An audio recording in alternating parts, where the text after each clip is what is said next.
Welcome back to the channel, everybody.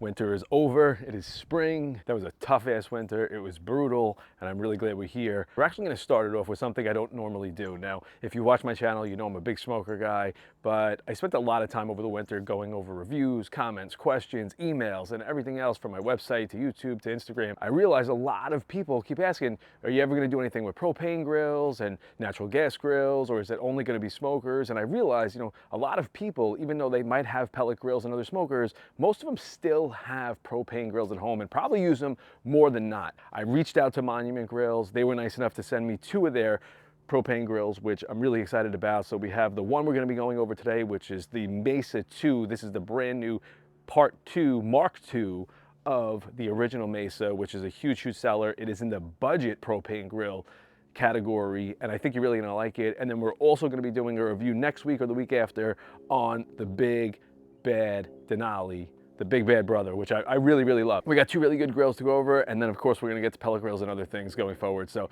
stick around, subscribe, get notified when these come out, and let's get right into it. So again, this is the new Monument Grills Mesa II.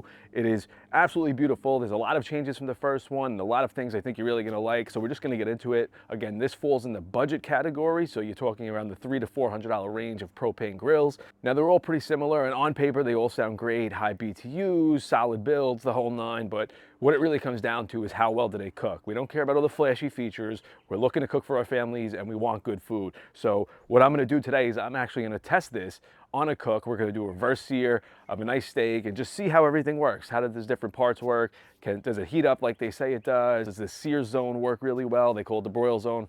I'm always gonna call it a sear zone. All right, so before we get cooking, let's go into some specs and let me show you some features of the Mesa II. All right, so as you can see, we have porcelain coated cast iron grates. They're actually really heavy and solid, which is nice, something I wasn't really expecting.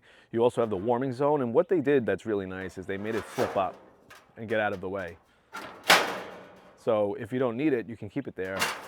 And then when you want to use it, you just pull it right back up, it locks into place, and then you can use it as a warming zone. So that's also a really nice feature instead of having to take it out and put it somewhere every time you're cooking. The Mesa II has 405 square inches of primary cooking space in the bottom rack and 120 square inches in the warming rack, which is a total of 525 inches. That's good for about 4 to 6 people if you're cooking for. On this grill, you get 4 main burners, putting out 37,000 BTUs totals, and then you also get a 12,000 BTU side burner on the side, which is really great with this model. So the main feature they have is the broil zone, and what's really neat about this broil zone is that these 2 knobs work just like the left 2. So in the medium to low range, you're gonna use these exactly like you would, so you pretty much have 4 burners that can do the same thing, but then you can crank these 2 up, and you can now make this the broil zone, so both burners can get really hot and sear steaks and do whatever you need to. Whereas in the older model, there was a separate knob and you had 1 separate burner. And I think it's a really nice design and something that I'm excited to test out as we get going. So for the 2 right side burners that are in the broil zone, they used a wave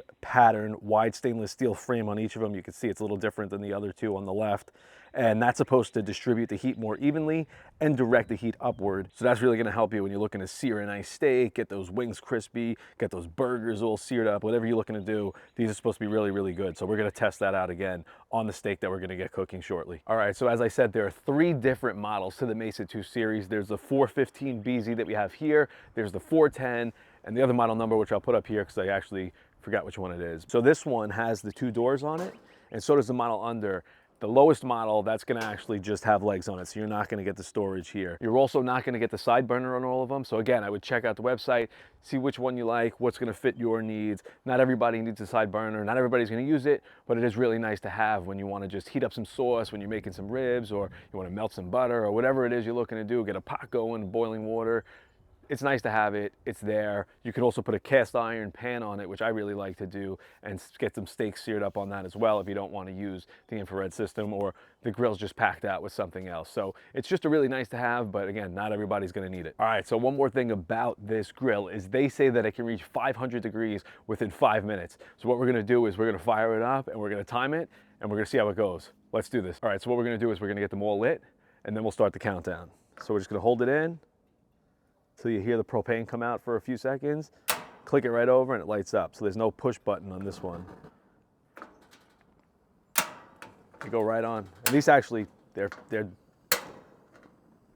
going right on. All right, so we got these all set. at about the same heat. So I believe these two are gonna get us there, and these two are gonna stay straight, and the red is gonna get us that sear zone later on. All right, let's shut it down. Start that timer. Here we go. While we're heating this up, we have a stainless steel reinforced lid. We have aluminum side walls. We have a foldable side shelf. It's really good if you're in an apartment or you're tight on space and you just want to get it going. So you lift it right up, drop it down, and it saves you a little bit of space right there. So that's really nice. I'm not sure if you get one of these without the side burner, if that shelf will fold as well, but that's definitely something to look into if you need even more space savings, I should say. So while it's heating up and we got the timer running, now you always want to run this for about 10 minutes at 500 degrees on high heat, just to burn off everything that's in there when you first get it. So don't cook on it right away. Let it burn off for at least 10 minutes before you go. Let me also tell you about the assembly. The assembly was actually really easy. It took one person. Some people might need two, but you know, it's fairly light. It's nice, but it is light, and it's not that hard to set up. It took me a little over an hour, which really is good for any type of grill, whether it's a propane grill, a pellet grill, whatever it is. There's not much going on. With the pellet grills, you have a lot more. You have the augers. Sometimes you have to put those on separately, so it is a little bit more time. But for this, it took me a little over an hour, and it was definitely easy. So I would say pretty much anybody can do it. And if you want to spend the money, you could probably have someone do it. I think on the website, you can go on and you can pay $100 and something, and they'll come set it up for you. Don't hold me to that. I'm sure it changes all the time, but you can have it assembled if you want at your home for a price. So that's really cool. They'll send someone to your house, but honestly, it's very, very easy. Nothing to stress about at all. All right, we are at 325 degrees and it has been 2 minutes and 22 seconds. So they actually might be right here. I'm actually pretty blown away. It is right now 36 degrees outside. So we're almost at freezing right here. I'm cold. Thank God for the sun. It's really helping out. But you know, this isn't middle of the summer. We're not heating up a warm grill. We're heating up a pretty cool grill, and we're already at 350 degrees in 2 minutes and 42 seconds. So let's wait a few more minutes and we'll see how long it takes to get this there. All right, so this is pretty cool. We're at 4 minutes, 58 seconds and just approaching 500 degrees. So a couple seconds over, we're at 500. I'm actually blown away right now with the temperatures out here. Again, we're not talking double steel insulated walls here. We're talking about thin layer of stainless steel, and that heat is in there at 500 degrees. So I'm really, really impressed with this. I didn't think it was gonna happen. I was kind of shocked, especially on a cold day, but it happened. So their claim is correct. So that's actually really neat. If you want to get this grill to 500 degrees, you need 10 minutes. You come out, you start it up, go prep some food, and when you get out here, it's ready. So that's really, really cool.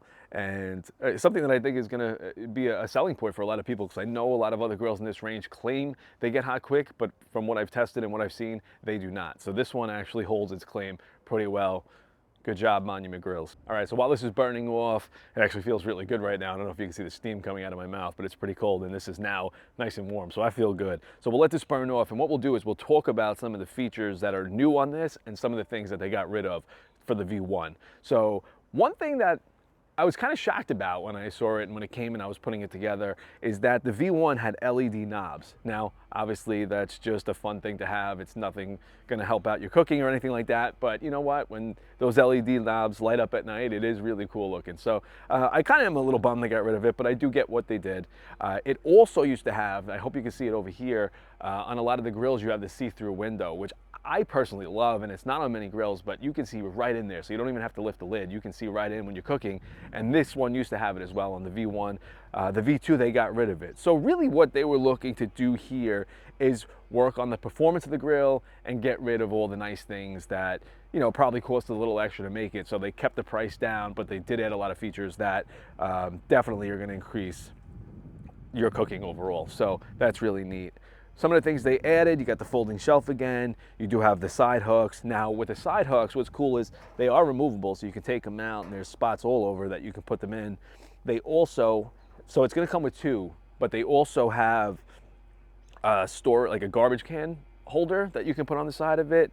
A couple different things, like a storage holder so you can put your seasonings and your sauces and things like that, so you can buy some additional things for it. And I'm assuming they're just going to come out with more. So that's really cool. You can just put them on the side and have that. So I'm assuming all the new grills are going to have that, and then you can do it. Kind of like the Traeger, what they did with the PAL locking system. So I like that. Price-wise, I'm actually really impressed. Now, from a standpoint of it being solid, it's not a Weber, it's not a Napoleon. You know, you can hear it probably, and you can feel it. You know, it's thin, but that's what you're paying for in this budget category. You're not paying a lot of money. You're not paying a Weber Spirit price of $700 for their higher models, and their higher models don't even have the side burner and things. So honestly, for what you're getting for this, the price is actually really good. So as far as cleanup goes, just like any other propane grill, clean the grease trap, you know, make sure it's clean the grates after every cook. But what I really like about this is the back is open, and it really helps you get to that greased pan and the drip tray. So you don't have to like fight through the front of it and the doors to get that out. You just go right around back and you can slide it out, which is really cool. All right, obviously this isn't a smoker, and we're gonna reverse sear a nice steak. So to get some smoke on it, I usually use a smoke tube or even a foil packet works really well with some wood chips. But Monument has this smoker box, which I'm really excited to get in there as well. You can either put it on top of the grates, or it fits nice and neat in between the burners. So it opens up like this. You can put your whatever you want to put in here. Actually, you can put pellets, you can put wood chips. If you have wood chunks that are big, you can put those in there as well. And the heat of the grill is actually going to heat it up. So when you use a smoker tube, you want to kind of light the end and let it heat as it goes through. This is supposed to heat it right up. So if you put it on high heat, after like 5 to 10 minutes, it's going to start smoking and put some smoke in here. Now, most people are going to tell you, and I think even on their website and some of their videos, they're going to tell you to soak the wood chips. I don't like smoking wood chips. You can try it. The taste isn't there. It's gonna steam more. I just like a nice clean burn. So I'm putting dry wood chips in here today. And just so we're on the same page here, I'm just doing this for quick cooks. So this works really well on chicken wings if you want to get a little smoke in there. Reverse searing a steak on here is going to go well. It's a shorter cook, but I'm not going to be smoking a brisket or trying to make pulled pork on a charcoal grill. It's just not going to happen. It's going to be a headache. You're not going to get enough smoke. You're going to be reloading this thing all the time. So that's not something I recommend doing on a propane grill. I think I might have said charcoal, but a propane grill. But for things like this, it's going to work really well. It's going to get smoke in there. Not as much as you would get from a smoker or a pellet grill or a good pellet grill, but it's going to have enough, and it's enough that people are going to taste it and they're going to like it. So I'm going to use my Kamado Joe grate grabber tool. I don't know exactly what it's called, and some high heat gloves. It's really nice if you want to ever move a grate over. So you can just do that, and then what I'm going to try to do is get this in here, and let's see, does it fit with it?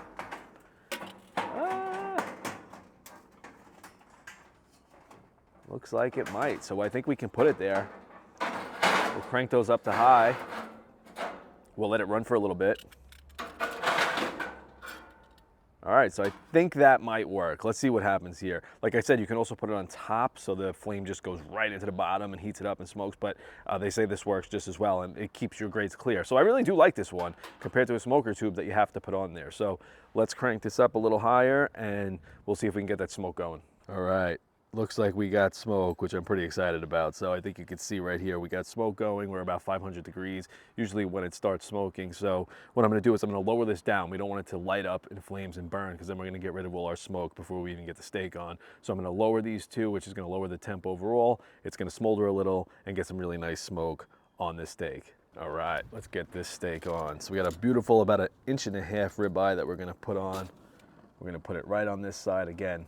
We have the heat coming up here. It's gonna go up and over and cook this on a lower heat. We're trying to get it to about 250 degrees. So we can cook it at 250 all the way until about 121 to 125 degrees. That's where I like to do it for medium rare.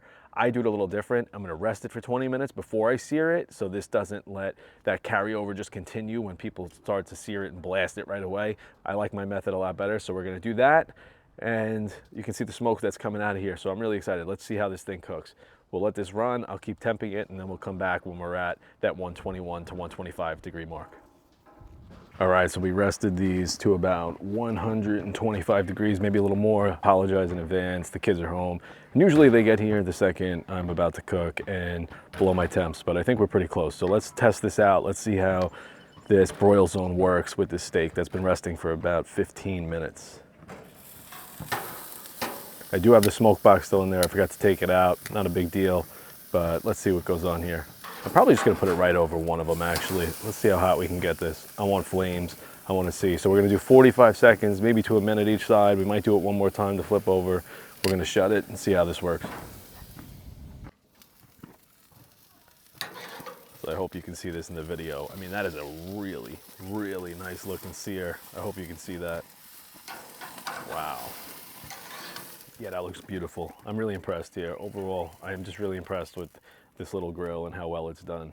All right, I'm gonna get this into the family because they're driving me nuts and they're hungry, and we'll wrap this video up. See you in a bit. Wow, I am impressed. That is beautiful. So for $340, even at $400, it looks good on your patio. It cooks really well. It does what it's supposed to do. And again, you do have that side burner if you want to cook some things. So to me, it is a great value. I wasn't expecting to see this, and that's not a lie. When I put it together, you know, I really obviously missed the LED knobs and the window, which I was looking forward to. And I get why they did it and they got rid of it. And I don't mind it now after using it. But, you know, when you use these grills, these $1,000 plus grills, these heavier grills for a while, and then you get something like this, you start putting it together, you're like, it doesn't feel as good as these, you know? Is it really gonna cook well? Is it gonna do what it does? And it has. In 36-degree weather, it cooked amazing. I just really, really like it, and I'm really impressed. And for the size of it, you don't need something tremendous on your patio, and you're not just paying for features that you're honestly probably not gonna use. So I really like it. I'm giving it a thumbs up. Check it out. Check out their website. I'll put a link below if you want to check it out. I could try to get a discount code. It'll probably be there if it is. If I can, if not, then unfortunately you got to pay the $340. But again, it's on sale right now, so go check out their website and check out this grill. Like, subscribe, get notified when these come out. I know I've said it a bunch of times, but I really have pellet grills. I got a bunch of those ready to go. We have more from Monument Grills. I have some from Z Grills. I have some from Yoder. So there's a lot of grill reviews coming up. And if you're in the market for a grill or just been looking around for a while, I'm sure I got something that's going to spark your interest. All right, thank you so much again. God bless, and I'll see you in the next one.